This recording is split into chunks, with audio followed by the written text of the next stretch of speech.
Om Vakratunda Mahakaya Suryakoti Samaprabha Nirvignam Kurume Deva Sarvakarishu Sarvada Shri Ganeshaya Namaha Om Shri Gurubhyo Namaha Om Gunatito Aksharam Brahma Bhagavan Purushottamaha Jano Janandidam Satyam Uchyate Bhavavandanath Om Shri Swaminarayan Namaha Shri Hari Krishna Maharajaya Namaha Shri Gancham Maharajaya Namaha Shri Sadgurubhyo Namaha. Welcome to SwaminarayanSpirituality.com, and this is Sachin. I want to offer my prostrations and pranams to all the great sages, past, present, future, and to the Supreme Paramatma residing in the heart of all beings. We are continuing our exploration of Vachanamrut, and we are trying to contemplate on the language and the words, the ideas that are presented by Maharaj for the upliftment of all devotees and upliftment of all of humanity. So along those lines, to continue from where we were last time, Maharaj has talked about Akhanda Vritti. Akhanda Vritti is the pinnacle of sadhana. It is the highest state of realization where the antakaran, its vritti, the manovritti, is continuously linked with Bhagavan. And we have talked about it in different ways so far.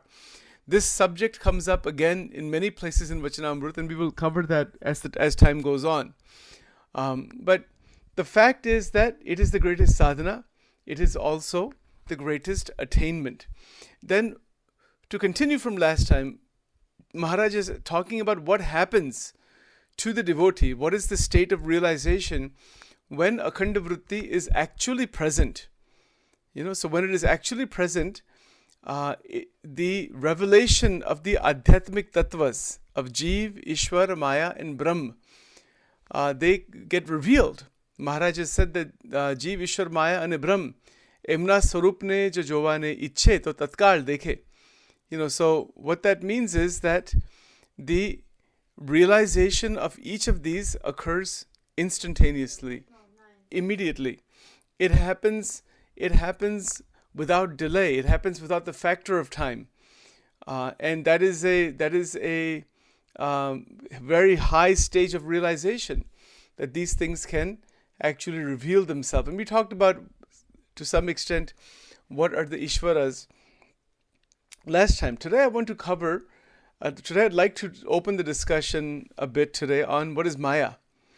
The question of Maya is a very elusive and difficult question to get into. But Maharaj is saying here that when we have Akhanda Vritti in Paramatma, what exactly is Maya is revealed to us. And this is very interesting because this word Maya we have heard in many different contexts. Sometimes it is translated as illusion or God's energy, Avaran Shakti, Vikshep Shakti, so many ways that it is described. But the revelation, for the devotee, what exactly is Maya, that occurs in Akhanda Vritti. So, again, when we use the word Maya here, when Maharaj is using the word Maya here, we can understand that to mean Mahamaya also. That from Mahamaya all the way down to all of the evolutes underneath Mahamaya is all called Maya. And Maya is that great infinite power. So, what does it mean that the Swarup of Maya is revealed? That's what he's saying here. Maya ane Brahma. Emna Swarupne jo Jovane Ichhe to Tatkal Dekhe. That means that Maya also has some kind of a form. That is a Swarup. That's interesting. That it is not just something abstract or unknown, but there's actually a certain relative reality of Maya. So, what exactly is it? As per Swaminarayan Tattvagnan, we will have to go into various places to examine that. And the first place that we will go to is Shikshapatri. So again, in Shikshapatri, the definition of Maya is given by Maharaj in Shlok number 106. So in Shlok number 106, there's a very clear definition. I'll read it here and then we will try to contemplate on this, what this exactly means. So Maharaj is saying here in Gujarati, Ane je maya che te trigunatmika che. The first point he's making is that Maya is trigunatmika. Trigunatmika means that Maya is composed of the three gunas. That is Sattva gun, Rajas gun, Tamas gun, Sattva Rajtam. So it comprises of these qualities. These qualities are within us, outside of us, in the entire creation. And Maharaj is again describing for our intellectual understanding what is meant by Maya. In Vachanamrut, it is an experiential realization. Here in Shikshapatri, it is an intellectual understanding. We have to begin with an intellectual understanding and then do the sadhana towards Paramatma, and then the revelation occurs what exactly is Maya. So we can see, we can recognize what it is by these words. That the three gunas of Maya are a psychological phenomena. As you may have heard me say before, they are the interaction between the causal body and the outside world. So the three gunas of Maya are experienced by us day in and day out, day in and day out. They're different states of mind. They are different states of emotion and feeling and memories and thoughts, and all of that is all part of the three gunas of Maya. So those three gunas of Maya are also responsible for giving us the experience of life. So it is through the three gunas of Maya that we experience the diversity of existence, that we experience that which is underneath Maya.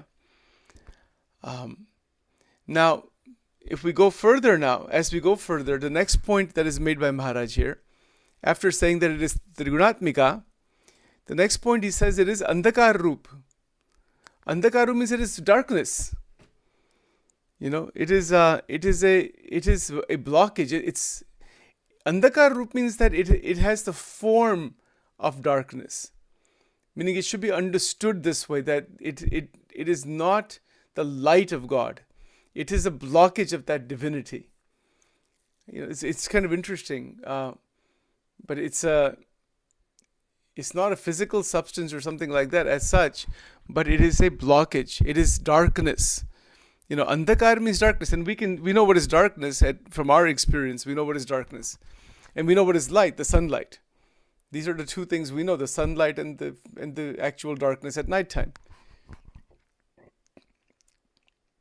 But this darkness that Maharaj is talking about is the darkness where there is no experience given to the Jivatma in the dormant state of Mahamaya.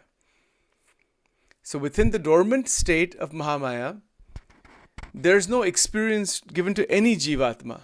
How many Jivatmas are there? Infinite. So they are within the realm of Mahamaya from beginningless time. That is why it is called Andhakar Roop. Now, the next point Maharaj is making here, he says that Ne Sri Krishna Bhagavan ni Shakti che. He's talking about Lord Krishna here, Bhagavan Sri Krishna, and is saying that it is the power of Sri Krishna Bhagavan. Right? So, one way to understand this, that Aksharatit Paramatma that is talked about in Vachanamrut, many times that is described as Purushottam Sri Krishna. So we could understand this word that way. We could also understand it in terms of Golok. So there's a couple of ways to understand here. We could probably say that in some sense this is referring to, the Golok, the form of Sri Krishna in the Golok. It could be referring to Mul Purush also, but it is referring to Bhagwan. Basically, in general sense, it is referring to God that is beyond Maya.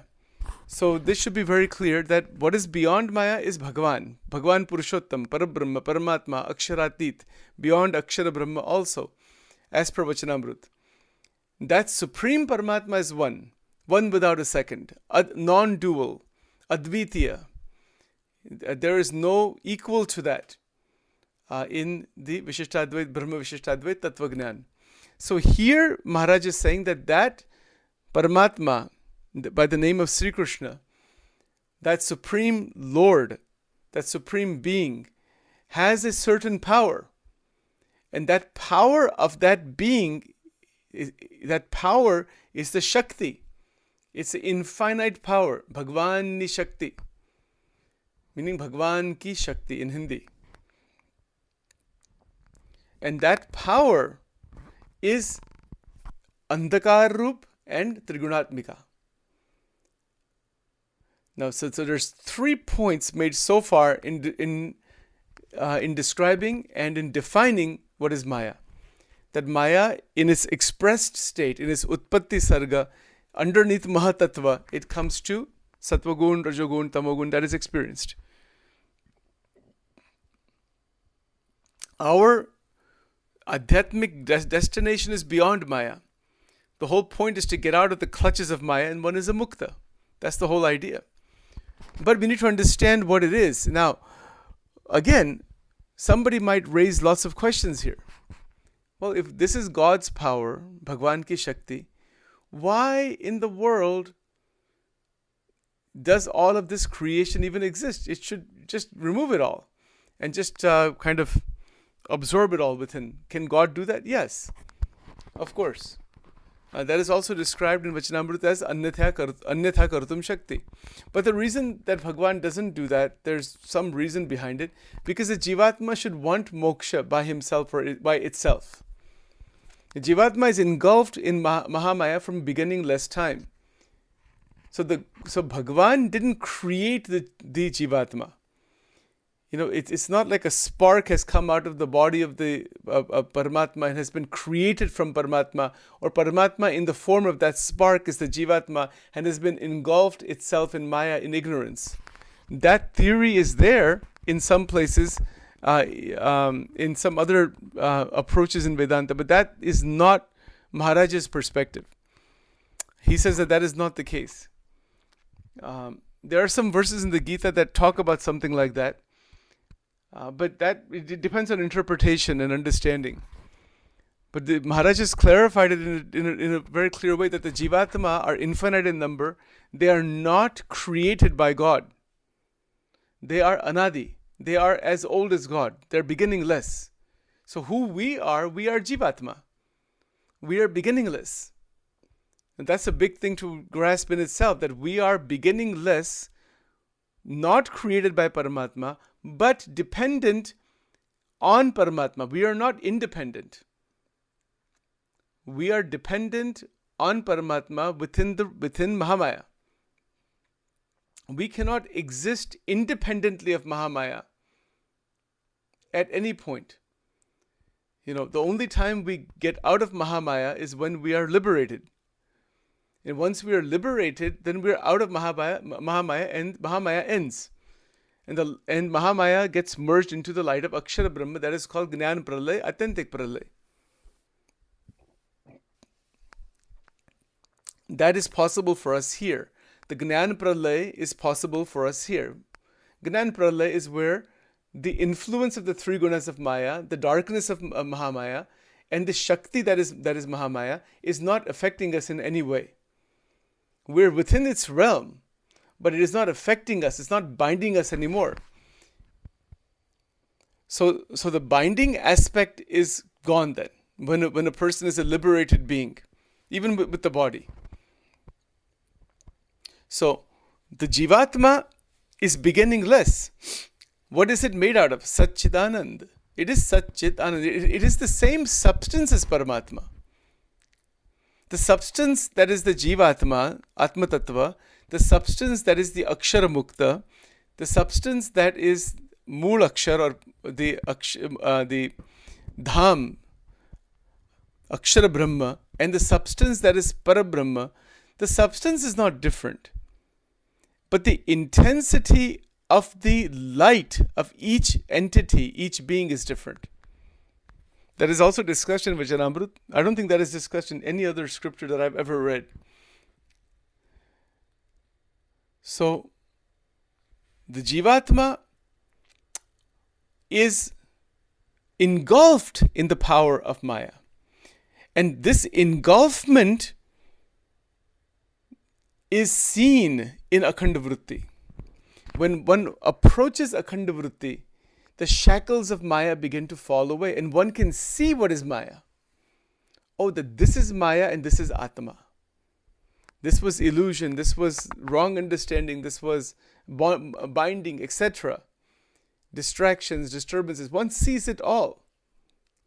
That is why Maharaj is saying that Maya nu Swarup dekha hai. Swarup means that you can see its nature very, very, very, very clearly. Now, to go forward in this, there's a couple of other points Maharaj is making in shlok number 106 about Maya. He says here, Ane ajivne deha तथा देहना संबंधी तेमने विषय अहम ममत्वनी करावनारी छे M माया ने Janvi. So now he's giving one more description of what is Maya, very practical, very understandable. That he's saying that this jivatma, that the jivatma that we are, ajivne deha, meaning this physical body and the three bodies. Deha tatha dehana sambandhi. Dehana sambandhi means relatives of the body. Towards the body and towards the relatives of the body, there is aham mamatva. The bhav of aham mamatvani karavnari. That means that the aham and mamatva, the cause of aham and mamatva is Maya. Aham means that I am this body, I am this mind, I am these thoughts and emotions and desires and feelings and memories and raga and dvesha and all the things that is the me, that is the jivatma's anvay swarup with the physical body. That is called aham bhav. And mamatva is that deep, deep internal attachment towards the body, the experiences of the body, and towards the relatives of the body. That is called mamatva. Aham mamatva. Mamta, it is called. Mamatva. So that there's a sense that they are mine, that they are me, they are mine. And that is how the world works. If we don't have that also, how we will live in the family is very difficult. Right? But still at the very root level, the sense that just these people are mine, that is mamatva. Aham mamatvani karavnari. Karavnari meaning that it is creating, causing the aham and mamatva to occur. That is Mahamaya. That is Maya. So Maharaj is stating in Vachanamrut that this Mahamaya will come to an end. And it is when we realize the Atma Tattva and the Ishvara, that is the Paramatma that is residing inside the Atma, the Maya goes away. So we looked at verse number 107 from Shikshapatri last time about that also, about the Ishvara that is residing as Antaryami within the Mahamaya also. And in verse number 108, the way out of Maya is to worship Paramatma, Parabrahma. So the verse is like this: Sa Sri Krishna Parabrahma Bhagavan Purushottamaha Upasya Ishtadevo Na Sarvar Virbhava Karanam.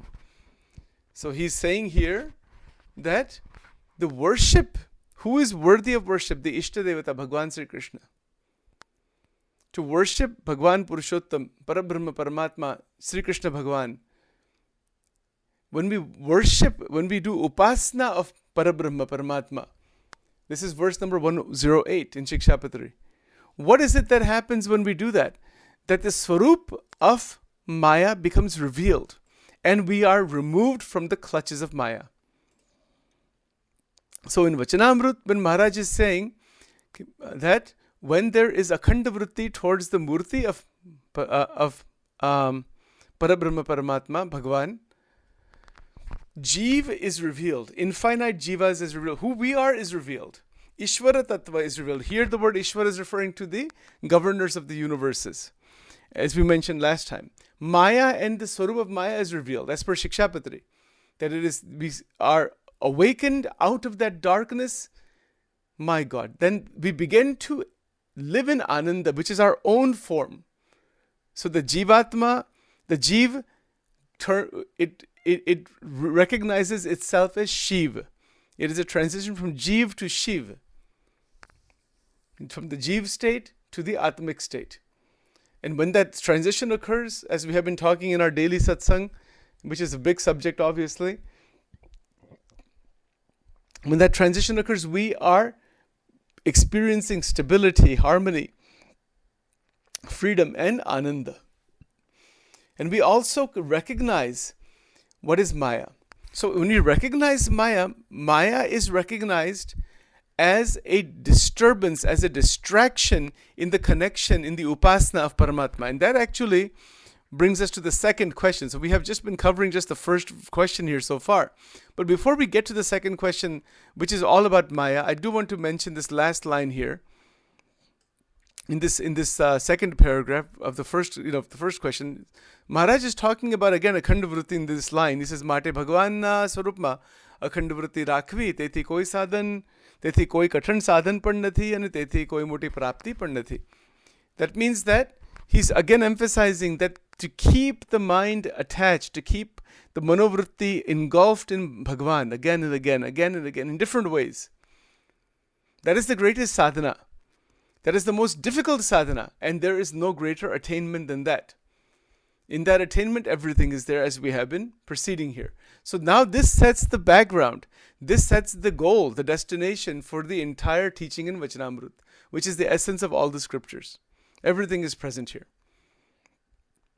So now if we were to go further into this, the question of Maya comes right up here. So this is the second question. So I'll read it in Gujarati and translate it. And since we're talking about Maya, it will fit in perfectly here. So there's a question here asked by Haribhakta Sheth Govardhan Bhai. He's a devotee of Maharaj, very devoted, very devout householder devotee of Shriji Maharaj. So he says here, ત્યાર પછી હરિભક્ત શેઠ ગોવર્ધનભાઈએ શ્રીજી મહારાજ પ્રત્યે પ્રશ્ન પૂછ્યો છે, જેને ભગવાનની માયા કહે છે તેનું રૂપ શું છે? He's asking the question to Maharaj that what is Maya? How can we understand the roop of Maya? Roop meaning in this sense, the form of Maya, that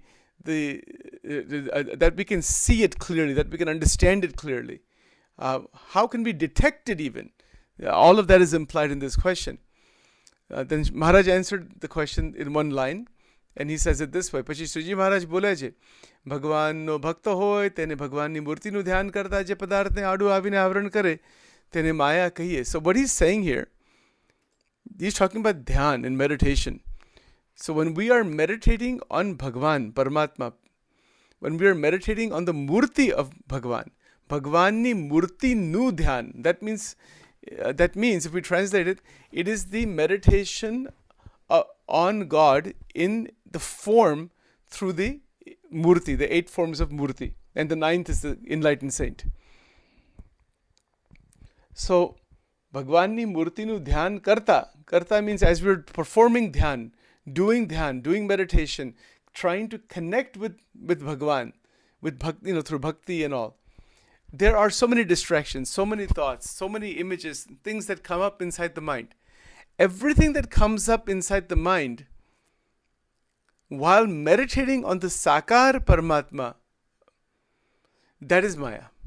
So, Je Padarth, Adu Avine Avran Kare, it is a blockage. It causes a blockage. Sometimes different feelings come, sometimes laziness comes, so many things come. In that continuous connection with Paramatma, anything that breaks akhanda vritti is Maya. That is another way to put this. And here, Padarth could be anything. It could be absolutely any person. It could be some situation, some past memories. It could be absolutely anything that creates avran. Avran is blockage. Adu avine avran kare. Avran means it is a blockage, and that blockage is detectable. So Maharaj is answering the question this way in terms of our day-to-day spiritual practices, that try to be aware of what's coming and interfering in our meditative practice. When we're doing our meditative practice, there are interferences of all kinds. And those interferences that are breaking that connection with Bhagwan, that is Maya. You see, so there are so many examples of this, so when we try to establish this connection, we can get physically tired, we can get mentally exhausted also. Then other thoughts and vasanas come. So that all is part of Maya. And then the Jivatma is trapped inside that. And then the energies that are within us, those energies are needed for dhyan. Dhyan of Murti is like, it is the absorption through bhajan, kirtan, manan, chintan, through the form of the murti, through the astik bhav, archa swarup. So many things are there, and our energies are getting stuck in so many other aspects of life.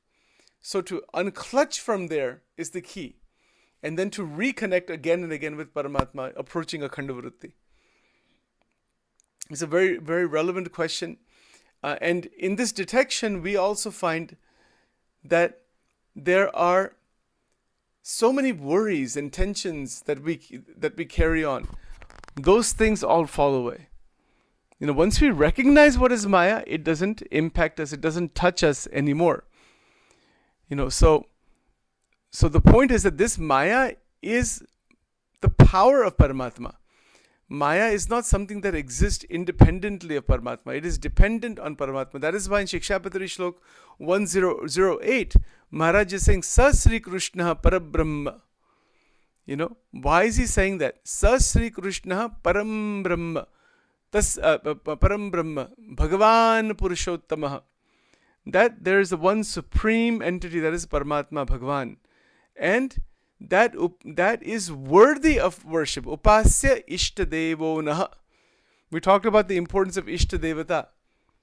Maharaj's Ishtadevata was Sri Krishna Bhagavan.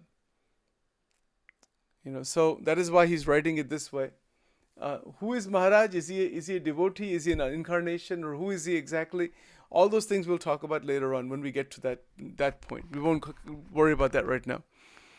But the fact of the matter is that there is a Parabrahma Paramatma unki upasana karni chahiye. So when we are connecting with Bhagavan, whether it is Sri Krishna, whether it is Bhagavan Ram, or whether it is Sri Swaminarayan, in terms of if those are the devotees of Sajanand Swami, or some other form of God, Bhagavan ke avatar, that the cause of all incarnations. See, he's talking here about the cause of all incarnations, that Sri Krishna, he's the Ishtadevata, and he is worthy of worship, and he's the cause of all incarnations. Sarva avatarna karan, the cause of all incarnations, that is Bhagavan Sri Krishna. So the point here is that the upasana of Bhagavan takes us out of Maya. We cannot come out of Maya just like that. We can try to realize the Atma, and maybe we can realize some of it. It's not like that we cannot realize. But to come out of it once and for all, the upasana of Paramatma, that is existing beyond Maya, the upasana of Parabrahma Purushottam Sri Krishna, that is existing beyond Maya, is what is referred to over here. And then if you go further in here, Maharaj is then talking in Shlok number 109. So what he's saying here is that Bhagavan is, and now he's talking about all these forms of Golok and Vaikuntha, really. And he's saying here, Ane samarth eva je Sri Krishna, te je te Radhika ji ye yukta hoy, tare Radha Krishna eva name janva. What does this mean? Bhagwan Krishna is with Radhika ji. So when Sri Krishna is with Radhika ji, the Bhagwan Sri Krishna should be known as Radha Krishna. Why is that? What is the relevance of Sri Radha? And that relevance is the connection through bhakti. Radha Rani is the Adhishtatri Devi in Golok. So she is the main devotee, the perfect devotee of Sri Krishna. And when Bhagavan Sri Krishna is with Shri Radharani in any temple, Maharaj is saying that they should be known as Radha Krishna. Why is he saying that? And why is the name of Radha first and then name of Sri Krishna? There's a great importance in here, and that also has to do with moving out of Maya. So in Akhanda Vritti, when we are moving out of Maya, the energies inside the mind, it is called Mano Vritti ki Dhara. Dhara Radha. So all of the Dhara, it turns into Radha. It has that meaning. That Manomaya Chakra Nidhara, kuntit thai jaya. That means that the mind becomes very, very, very powerful and steady. And that is in upasana, Bhagwan ki upasana mein. So when Sri Krishna is with Radha, why not say Krishna Radha? Why Radha Krishna? The reason behind that is that Radhika ji is a Param Bhakta, and it is through the glory of the Bhakta, of the ideal devotee, that Paramatma is revealed. She's like the gatekeeper. If you want to reach Sri Krishna, you have to go through Radha. You have to become like Radha. I have to understand her love for Sri Krishna, then we can reach Sri Krishna. So that's one reason. Another reason is that another way to think of it, Radhika ji is a Shakti. It is a great power of Mahamaya. So that Mahamaya releases the Jivatma and takes that Jivatma into Paramatma. Radhika ji is also in the divine form inside the Golok. She is the Anadi Bhakta. It's a beginningless Bhakta. So just as God is beginningless, according to many of the Vaishnava scriptures and in Swaminarayan Sampradaya also, the Swarup of Sri Radha is Anadi, beginningless. So the beginningless Tattva, beginningless form is present in Golok. And sometimes Radhika ji is next to Krishna, sometimes merged inside Sri Krishna. So Shikshapatri is going to talk about Golok. And Vachanamrut talks about Golok and Akshara Brahma. So Golok is beyond Maya, but according to certain perspectives, it is still underneath Mahamaya. Beyond Maya means when Mahatattva, beyond Mahatattva is where Mahatattva is where Maya ends, and beyond, that's the cosmic intelligence. Underneath Mahatattva are infinite universes. So beyond Mahatattva is where Maya ends, but then it goes up to Mool Maya, Mahamaya.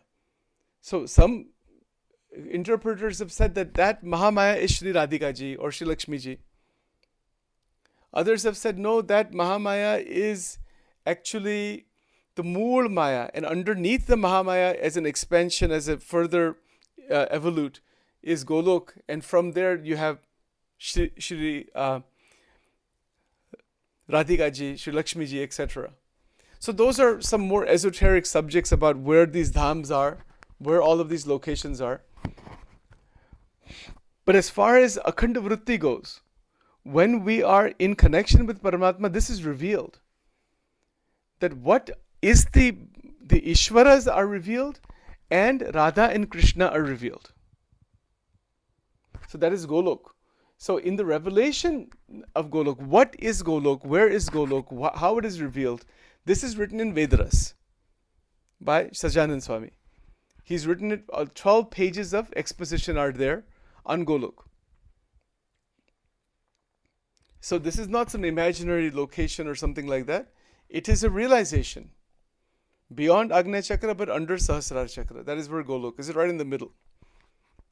So it is beyond the dualities. It is beyond Maya, but it is underneath Mahamaya. This is how interpretation goes. Some branches of Swaminarayan Sampradaya do not make that difference. They will say that no, Golok is the supreme abode of God. That is the same as Akshardham. Akshardham is what? Where Radha and Krishna are existing in the center of Golok. Akshardham ne madhye, the Golok ne madhye Akshardham. This is written like this in some places in the Sampradayic scriptures. Like Bhakta Chintamani. Golok na madhye Akshardham. This is a very deep and highly mystical subject. We will have to cover that in another way sometime. I'll have to figure out how to even describe that. But that is a more esoteric Gud Tattvagnan. Where is the location of Golok? And see, we can try to understand it, but it is only the yogis and pure bhaktas who have gone beyond Agnya Chakra, beyond dualities, have Purna Sadhuta, that these things are revealed. Purna Bhakti, like Chaitanya Mahaprabhu and Premanand Swami and others, then those are individuals who have realized this thing. So Mahamaya, it releases us, because if Mahamaya completely releases us through Akhanda Vritti, the Golok is revealed.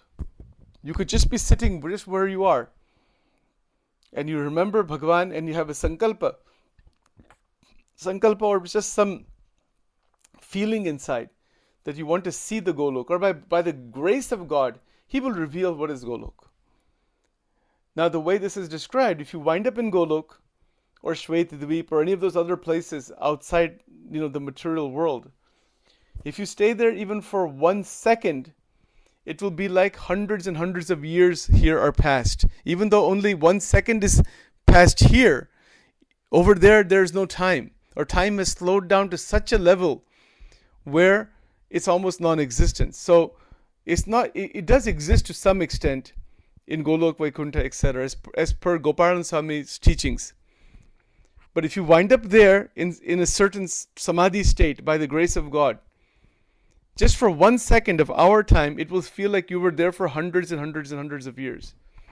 So much time will have passed that when you come back into this world, only 1 second is gone. But in that experience, tremendous amount of time has passed. There are lots of examples and incidences, which I need to put more of those in here. There is the prasanga, the incidents of Sachidananda Swami, one of the great saints of Maharaj. He used to go into samadhi, and he had great love for God.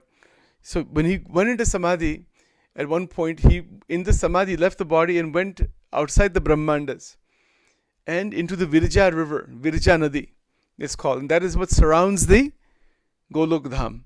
It is a transcendental river, and he drank the water of that river.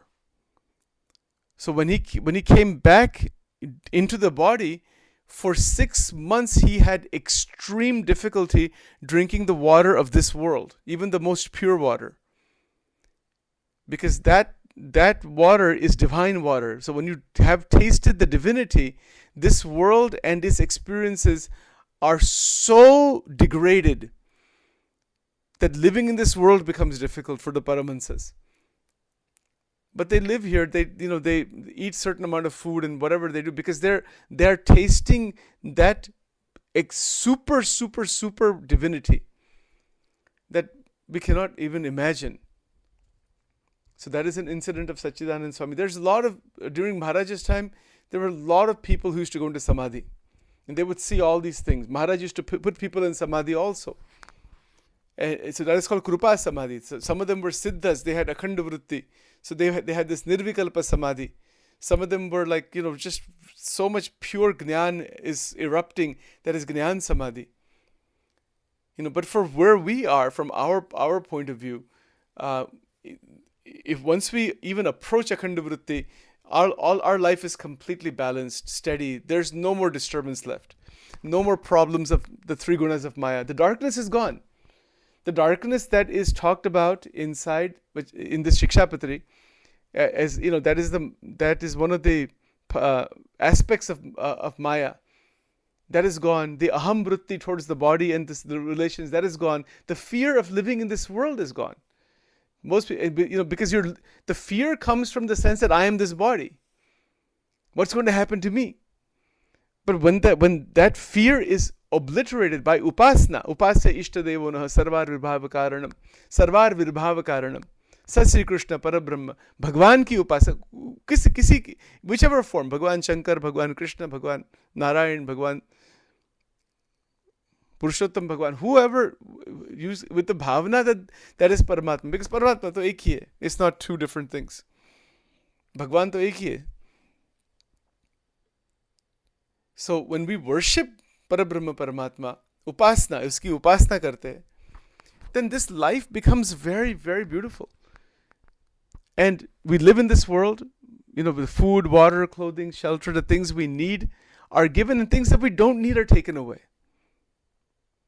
Because Akhanda Vritti, to master Akhanda Vritti, one has to have a life of saintliness. one has to have a life of concentration. One has to have a life of non-entanglement. One has to have the right environment also. And allowing the family members with love and affection to move in their own direction without getting entangled in their lives. Because that is a big problem. It's a big block. Because the mind is constantly running out of fear, usually. But rather than doing that, just have love, affection, good duty, and let them continue on their journey. They are also Jivatma like we are. We have come in contact with various Jivatma because of Purva Karma. That is Garada Pratham 17 Vachanamrut. So we have come in contact with them because of our karmic connections. We don't want any more karmic connections. We want out of that cycle of bondage with any Jivatma. We don't want to be bound to anybody inside Maya. This is the key, because the bondages are very serious. They are stored inside the mind. The stories are stored inside the mind. And it is so deeply ingrained inside the chakra system. That is the Maya. That is a blockage. That is a darkness. Not that we are disliking anybody. No, it's not that we love for everybody. But the internal mamatva, that Maharaj has used the word aham mamatva, ne karnari Maya. The mamatva is that, there's such an internal oneness through attachment. Love is a different matter. We mistake that deeper attachment for love. That deeper attachment is mamatva. But divya prem is not mamatva. Bhagwan ke vishay jo prem hai, or seeing Paramatma inside the family members, no problem. If you can do that, then there is no issue. There's no issue of Maya at all. But that's what Maharaj is saying. He's asking us to be very aware and very clear of what exactly is Maya. And that is why he's saying in this verse number 106, that Trigunatmika Tamaha, Krishna Shaktir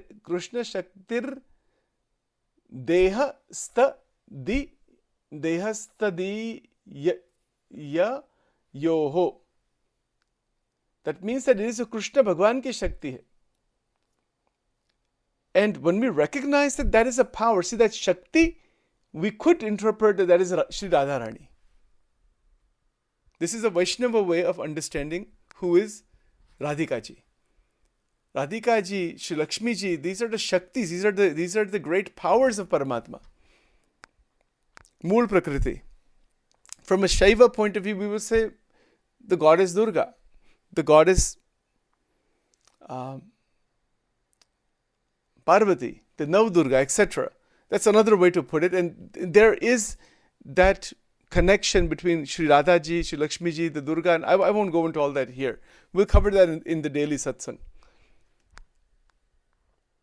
But here what Maharaj is saying, for where we are in terms of sadhana, in terms of actually reaching the ekantika state.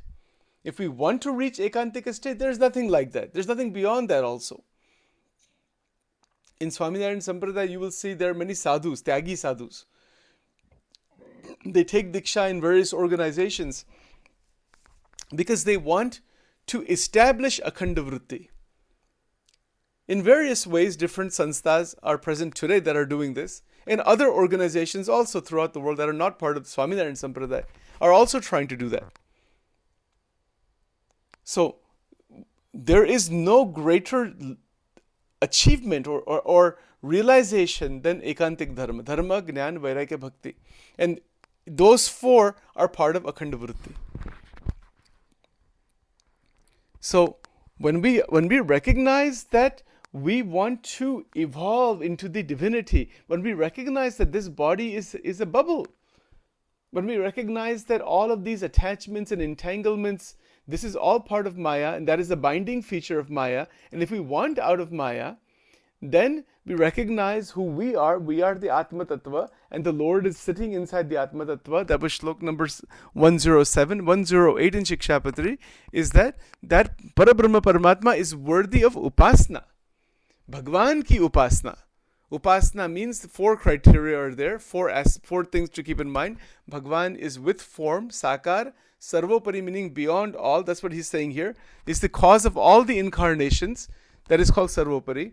Sarvakarta harta, everything is underneath his control, and pratyaksha pragat, in front of us, in the form of murti, in the forms of sadgurus, in the form of, in other forms, whatever they may be, in the 8 forms, etc. And again, the Ishta Devata, the Ishta word is necessary there. That's where all of our feelings are transmuted, transformed into Upasana. That is verse number 109. And then Maharaj is talking about Radha and Krishna. He says that he's asking his devotees to understand Sri Krishna Bhagavan as Radha Krishna. That when he is with Sri Radha Ji, he should be known as Radha Krishna. Say, ane samartha eva Jai Sri Krishna. Samartha meaning all powerful. Bhagwan is all powerful. Jai Sri Krishna, te jete Radhika Ji yukta hoy. Yukta means with Radhika Ji. That is Radha Krishna eva name janva. Now, why is he writing something like this? People didn't know that at that time.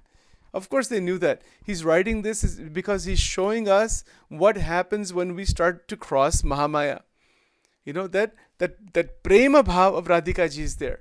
The akhanda vritti that Radhika Ji has towards Bhagavan Sri Krishna is there. That is why he's saying this. And Radhika Ji is Bhakti Devi. Bhakti Devi, not Bhakti Mata, that is the mother of Sajanand Swami, but she is the Raseshwari. She is the one who holds the doorway to enter into that love of Sri Krishna. That love of Sri Krishna is at the highest culminating point with Sri Radha. So, when we understand Radharani in terms of her divinity, in terms of her absolute love, her constant absorption in Sri Krishna, that becomes our role model. That becomes a state of experience for us, that we want to worship our Ishta Devata that way, with that kind of love. And then the reason he's put the word Radha first before Krishna is because to recognize the glory of the ideal Parama Bhakta, Anadi Bhakta or Anadi Mukta, Anadi Siddha, different words are there. That Anadi state means beginningless. The love between Radha and Krishna is beginningless. And then he goes further here, that he's talking about Rukmini Ji, who is Lakshmi Ji. And so when Lakshmi Ji is with Bhagwan Narayan, that is Vaikuntha Swarup, that is Lakshmi Narayan. And we have all the mantras for Lakshmi Ji also. We have Shri Sukta and so many things are there. Right? So that is Lakshmi Ji ka mahima isme. Maharaj installed Lakshmi Narayan, the murtis of Shri Lakshmi and Shri Narayan in Vartal temple. Maharaj has installed Radha Krishna in all the 6 temples in some form or other. And Maharaj used to keep in his puja, when he did the morning puja, he would keep an image of Vasudev Narayan, which is the 4-armed form that is in Shwet Dweep.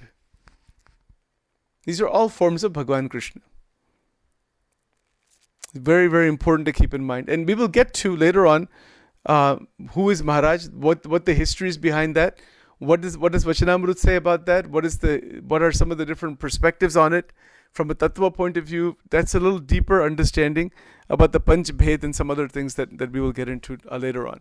But for where we are right now, in a general sense, Vachanamrut is for everybody. It's not just for people in Swaminarayan Sampradaya, and it's certainly not for people just in the Gujarat state or Gujarati language or anything like that. We have to go beyond all those limitations. Those things are too small, to be restricted that way. That's a good beginning. That's where it manifested, but it's not limited to that. So the spirituality of Sri Swaminarayan, of who is Sajanand Swami, that spirituality is what we're looking at. And that spirituality, you can see in this connection between Shikshapatri and Vachanamrut very, very clearly. That as the bhakta develops further, one goes from Vasna to Radha. That is really what is talked about here. This Maya and Aham Mamatva and all this mess that is there, one gets out of all that by Upasana of Paramatma. Bhagwan ki Upasana or Guru Krupa. Gurus are there in Sampradaya, there are so many other places are there. Gurus are a sadhan. They are a doorway. They are a mokshadvaram apavritam. They are a gateway to help us reach Paramatma. As per the philosophy and Tattvagnan of Sajanand Swami, the Gurus are not to be worshipped as Paramatma. Although in some places it almost seems like that may be happening, but that is not the teaching in Vachanamrut or Sajanand Swami's life. Even he himself is talking about Sri Krishna throughout the Shikshapatri. In the Shikshapatri, which is one of the most important and basic scriptures in Swaminarayan Sampradaya, that is 212 verses written by Maharaj himself. And he has given Agnya to worship Sri Krishna Bhagavan to all of his devotees. But then the question will become, why are the devotees worshipping Maharaj? One has to go to Swaminarayan scriptures for that. And that's a bigger discussion. We'll talk about that some other time. But it doesn't mean one does not worship Sri Krishna. The point here is that Bhagavan ki upasna. Upasna is of God. Parabrahma Paramatma. It is not of any jeev or it is not of anybody else. Yes, Bhagavan exists inside all. But the upasna is of Bhagavan, not anybody else. Not even the great sages and not even of Akshara Brahma. Jeev, Ishwar, Maya, Akshara Brahma, Parabrahma. Akshara Brahma is also beyond Maya. But the worship of Akshara Brahma is not advocated by Maharaj. It is Akshar Roop. Oneness with Akshara Brahma, Nijatmanam Brahma Rupam. That comes in Shikshapatri in Shlok 116. And with the worship Upasna of Parabrahma. It is the oneness with Bhakta, just like oneness with Radhika ji in terms of the devotion and worship of Bhagavan Sri Krishna. Those who are Vaishnavas, who are devoted to Sri Krishna Bhagavan, why Radharani is of relevance? Because it is the oneness with her devotion. By her grace, she grants the devotion. She is the Bhakti Devi. She grants devotion to the Bhakta so that by that devotion one moves into Goloka and lives in Goloka with a Bhagavati Tanu as a Mukta, as a liberated being. But there's different Muktas also. That we'll get to that later. But those Muktas are living, they're outside of Maya. So they're outside of Maya, above Mahatattva, they're underneath Mahamaya. The Golok and Vaikuntha and Shvedvip Muktas, from a certain perspective. You have to go deeper into some of these scriptures to understand that. But the fact is that where we are right now, if we are interested in this higher spirituality, then start with Akhanda Vritti. Hold all of these ideas inside. Recognize aham, mamatva, ahankar and all these things. And then recognize very, very, very clearly, very meditatively that we belong to Bhagavan. Everybody else comes and goes. These bodies come and go. So many bodies come and go. So many have come and gone. And so many are coming into this world. It's all just a bubble. The whole Brahmand is a bubble. Brahma, Vishnu, Shiv are a bubble. The Virat Narayan is a bubble. All the way up to everything under Mool Prakriti. The Mahavishnus are also bubbles. They come and go. Infinite number of Mahavishnus come and go. The infinite number of Mahavishnus called Shudra Virat, sometimes they're called. In Vedas, Maharaj has said within Akshara Brahma, within one speck of Akshara Brahma, infinite Vishnus, Mahavishnus are like bubbles that are coming and going. What a sentence that is. It's impossible to imagine. Right? So, and then if you go to the ISKCON literature, you'll find similar ideas also. That there are so many different forms of Vishnu that come and go. But Bhagavan Sri Krishna, that is the eternal form, as per the Vaishnava literature. And Maharaj is using that as a base here, before we get into some of the more esoteric aspects of what is Akshara Brahma and all. So, to conclude today, that in Akhanda Vritti, Maharaj is talking about the Swarup of Maya. So everything we've talked about here today is a further elaboration on realizing what is Maya and coming out of the clutches of Maya. That is the key point. That when one is inside the clutches of Maya, one is experiencing the repeated sansar. But if one wants liberation, then one recognizes very clearly what is Maya, and the influence of it goes away in our day-to-day life. We live with everybody, do everything, but it is like a coming and going, like a movie. It's coming and going, things are there.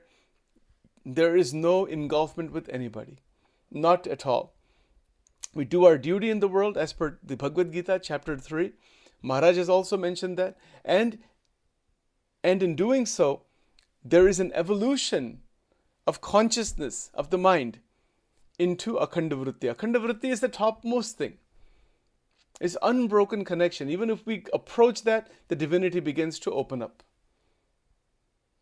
So these are some thoughts for today on Akhanda Vritti and what happens in Akhanda Vritti, where the Mahamaya Swarup is revealed. That's the second question here by Govardhan Bhai. Maharaj answered the question about what is Maya, that when we are doing meditation, when we are getting absorbed in Bhagwan, trying to absorb everything that creates an avaran.